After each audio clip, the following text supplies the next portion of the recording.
We finally have enough post-debate polls between Trump and Harris where we can now fill out a 2024 electoral map based on the latest poll in the 12 most competitive states. The vice president does hold an advantage with 199 electoral votes among the states that are very likely to vote in favor of herself or former President Trump. He has 149 electoral votes. Let's start in Nevada and then work our way east. The latest poll here via Emerson College has Trump leading by a point, or actually less than a point to be exact, with 48.4% to 47.7%. That is among 895 likely voters that were sampled in this survey between September 15th and 18th. And that means that Nevada will tilt in favor of Trump and the GOP here on our map. Now, one interesting tidbit that I learned recently, and you might also find interesting, is that in every single presidential election where the White House has changed hands, that is, from one party to the other, the incoming candidate flipped a state that their party had not won the last time they won the presidency. In this case, Nevada is far and away the most likely state for Trump to continue that streak, as he won almost every other battleground on this map in the 2016 election, that is, except for Minnesota, Virginia, and New Hampshire, but they are each more Democratic-leaning, as you'll soon see. Now, Nevada did vote for Biden by more than 2 points in 2020, though it has trended 7 points to the right of the nation since 2012, when Obama carried Nevada by 7 points. And then most recently, in the 2022 midterms, Republican Joe Lombardo flipped the governor's office, and the GOP received more votes for U.S. House across Nevada's 4 U.S. House districts than Democrats for the first time in decades. I truly would not be surprised either way, that is, whether Nevada stays blue for Harris or flips to Trump. It's one of the true 50-50 races at this point. On that note, another 50-50 race, Arizona, another poll via Emerson College here from the same batch of surveys conducted between September 15th and 18th with around 850 likely voters. And remarkably, it produced the exact same margin, 0.7%, with Trump at 49% and Harris at 48.3%. As such, Arizona also tilts in favor of Trump here, joining Nevada, although it is notably on an opposite trajectory, trend-wise, as Arizona has trended almost 10 points to the left since Mitt Romney beat Obama by 9 points here in 2012. Flashing forward, Joe Biden carried it by 0.3%. He is the first Democrat to win in Arizona since Bill Clinton back in 1996. And simultaneously, Democrats have won 3 straight U.S. Senate races since 2018, and the 2022 governor election as well, when Katie Hobbs defeated Kari Lake. Our next state back on the map is Texas. The latest poll via YouGov and the University of Texas has Trump up by 5 points over Harris, with 49% to 44% among 1,200 registered voters sampled between August 23rd and 31st. And that translates to a lean GOP margin on our electoral map, adding 40 electoral votes to the Trump tally. It's the second largest prize on the map, and it does help lift the former president above Harris in the race to 270 with 206 now. The Lone Star State is only really a secondary battleground this cycle, as it would only be in play for Harris should she win in a landslide. That is not the case, though, in our next state, Georgia, which is one of the 7 core battlegrounds here. And the latest survey from TIPP Insights, again, has Trump leading by the narrowest of margins. This one is even less than half a point. It's 0.3%, as Trump is drawing 47.9% over Harris's 47.6%, among 835 likely voters sampled here between September 16th and 18th. So again, we place Georgia in the tilt column for Trump here. Now, Georgia, like Arizona, was a reliable red state for several decades leading up to 2020, when Biden became the first Democrat to carry Georgia since fellow Southerner Bill Clinton all the way back in his first election in '92. Then in '96, Clinton did notably lose Georgia, though, in his re-election year. Now we'll see if Harris can keep Georgia blue for a second straight cycle after Biden won it over Trump in 2020 by his narrowest margin of any state, 0.2%. Right now, the vice president trails Trump by an extraordinarily narrow margin. Down in Florida, once synonymous with the term swing state, it is now a strongly Republican-leaning state after Trump improved his margin over 2016 up to more than 3 points. It was one of only 5 states where he did better than in 2020. Then in 2022, Republican Governor Ron DeSantis and Senator Marco Rubio were both reelected in landslides by more than 15 points each. And now the latest poll here in 2024 via Redfield and Wilton Strategies shows Trump leading by 6 points, almost doubling his 2020 margin, with 50% to Harris's 44% among almost 1,500 registered voters surveyed between September 6th and 9th. That's another lean GOP rating for Trump here.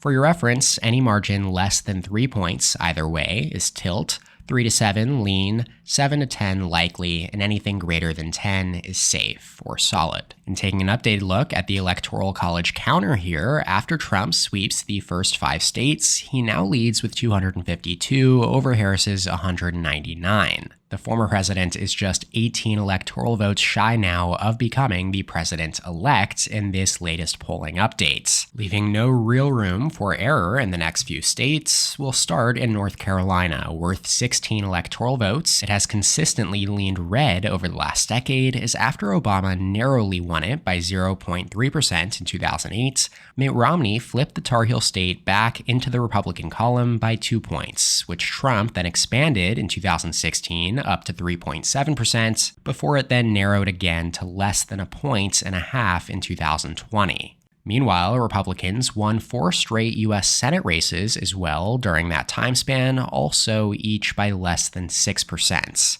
Now in 2024, the latest survey via Victory Insights is Trump plus 4 with 48.5% to 44.9%, so a margin of 3.6% to be exact, which is almost identical to his 2016 margin in the state. 600 likely voters were sampled in this one between September 16th and 18th, and on our map, North Carolina joins Florida and Texas in the lean GOP category. Trump is now only 2 votes shy of that magic number, 270, with 71 votes remaining across the remaining 6 states. Virginia is next. The Commonwealth will award 13 electoral votes this November, and the latest poll suggests that Kamala Harris is favored to win them, as she does lead by 8 points, with 51% to 43% among over 1,000 likely voters surveyed by the Schar School in the Washington Post between September 4th and 8th. This means that Virginia goes in the likely blue column for Harris. It's the first battleground to go blue in this update, though it would still be an underperformance for the VP relative to Biden's margin of 10 points in the 2020 cycle.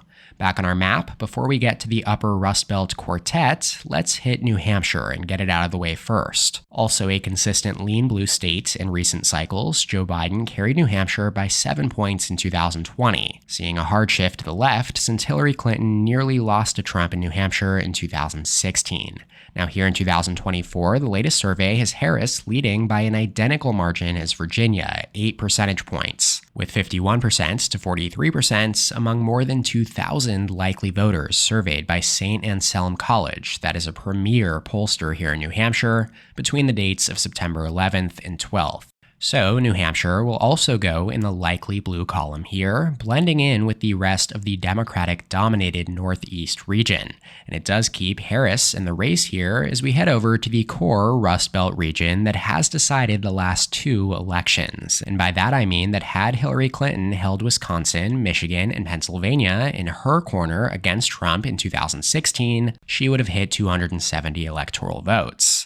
And then in 2020, had Biden not flipped them back into the Democratic corner, Trump would be serving a second term as we speak. Let's start in the bluest of the 3, Minnesota, worth 10 electoral votes. It doesn't get the same attention as the other 3 states here, given that it has not voted Republican in more than 50 years, actually holding the longest active blue streak in the nation. And while it did seem very much in play for Trump with Biden still in the race, Kamala Harris and her running mate, Minnesota Governor Tim Walz, have consistently led Trump in every single poll since Biden dropped out. That includes this latest one one via the Minneapolis Post and in bold research, showing the VP up 4 points over the former president, 48.8% to 44.6%, so 4.2 points to be exact, among more than 1,500 likely voters surveyed between September 4th and 8th. So Minnesota leans blue here on the map, meaning that the race to 270 electoral votes yet again comes down to the core Upper Rust Belt trio, or WIMPA as some have started to call them because of their abbreviations. Now they do represent Harris's easiest path to 270. As you've already seen here, she could lose each of the other 4 Sunbelt battlegrounds, Nevada, Arizona, Georgia, and North Carolina, and still have a path to the presidency through these 3 states alone.